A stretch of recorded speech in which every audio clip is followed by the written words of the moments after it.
Share बाजार में गिरावट थमने का नाम नहीं ले रही है। निफ्टी आज 9 जनवरी को कारोबार के दौरान 23,500 के स्तर तक पहुंच गया। ऐसे में यह आशंका तेज हो गई है कि बाजार में कोई ठोस रिकवरी आने से पहले क्या ये निफ्टी इंडेक्स 22,000 से भी नीचे फिसल सकता है। आज हम इसी बड़े सवाल को समझने की कोशिश करेंगे। साथ ही हम ये भी जानेंगे कि आखिर बाजार में गिरावट क्यों नहीं थम रही है। नमस्कार, मैं हूँ विक्रांत और आप देख रहे हैं मनी कंट्रोल हिंदी। आज शेयर बाजार में तेज बिकवाली देखने को मिली। निफ्टी 50 लगभग 23,500 के अहम स्तर से नीचे फिसलते बचा। दिन के कारोबार में यह 23,503 तक पहुंच गया था। सेंसेक्स भी आज 528 अंकों की गिरावट के साथ 77,620 पर बंद हुआ। विदेशी निवेशकों की ओर से लगातार बिकवाली और तिमाही नतीजों का सीजन शुरू होने से ठीक पहले बाजार सहमा हुआ दिखाई दिया। मार्केट एक्सपर्ट्स का कहना है कि निफ्टी अब अपने करेक्शन जोन में चला गया है। हालिया शिखर से इसमें 10% से अधिक की गिरावट आ चुकी है। इतनी गिरावट आने के बाद माना जाता है कि इंडेक्स अब टेक्निकल तौर से करेक्शन जोन में जा चुके हैं। मार्च 2020 के कोविड काल के बाद ये केवल दूसरी बार है जब निफ्टी में इस स्तर पर गिरावट आई है। अब यहाँ से आगे निवेशकों को क्या करना चाहिए, इसे लेकर हमने कुछ टेक्निकल एक्सपर्ट से बात की। रिलायंस सिक्योरिटीज़ के विकास जैन ने बताया कि निफ्टी 23,200 के सपोर्ट लेवल को बरकरार नहीं रख पाता है तो फिर इसमें आगे और तेज़ गिरावट आ सकती है। जैन ने कहा कि 23,200 से नीचे कोई भी गिरावट निफ्टी को 21,800 से 21,500 की रेंज में खींच सकती है। वहीं पर एलकेपी सिक्योरिटीज़ के टेक्निकल एनालिस्ट वत्सल भुआ ने कहा कि निफ्टी आज 23,500 के स्तर से ऊपर बंद हुआ है। यह इसके लिए एक मजबूत सपोर्ट लेवल है। इसने चार्ट पर 200 दिनों के ईएमए से नीचे एक बेयरिश कैंडलस्टिक बनाया है जो सावधानी का संकेत देता है। उन्होंने कहा कि अगर 23,500 का स्तर टूटता है तो फिर यहाँ से आगे और गिरावट आ सकती है।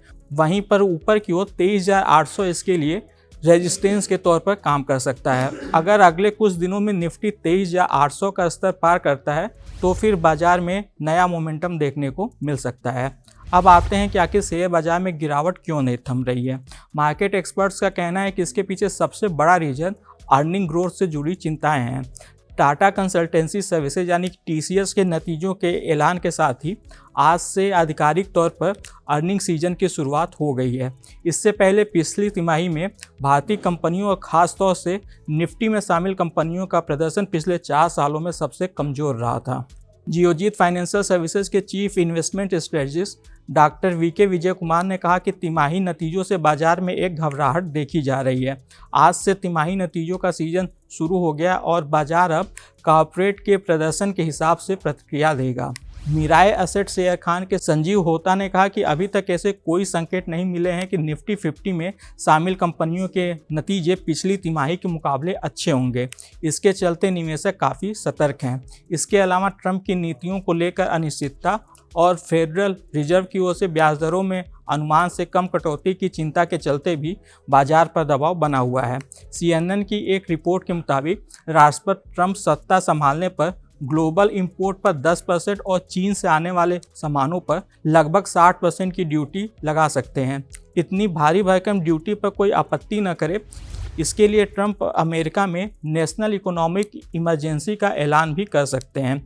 फेडरल रिजर्व के अधिकारियों का मानना है इसके चलते अमेरिका में महंगाई से जुड़ी चिंताएं फिर से वापस आ सकती हैं। इसीलिए फेडरल रिजर्व की ओर से ब्याज दरों में आक्रामक कटौती की उम्मीदें कम हो गई हैं।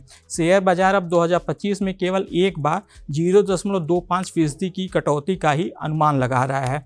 दूसरी कटौती की संभावना काफ़ी कमज़ोर हो गई है। यह शेयर बाजार की चिंता का एक और बड़ा कारण है। इस सबके बीच विदेशी निवेशकों ने भारतीय बाजार से लगातार पैसे निकालना जारी रखा है।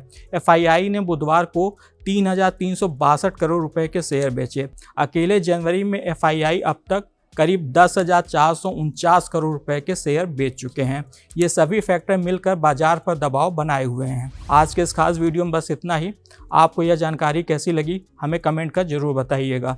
बिजनेस और स्टॉक मार्केट से जुड़ी ऐसी खबरों के लिए आप हमारी मनी कंट्रोल हिंदी की वेबसाइट को विजिट कर सकते हैं। इसके अलावा आप हमें यूट्यूब, फेसबुक, इंस्टाग्राम और एक्स यानी कि ट्विटर पर भी फॉलो कर सकते हैं। Thank you.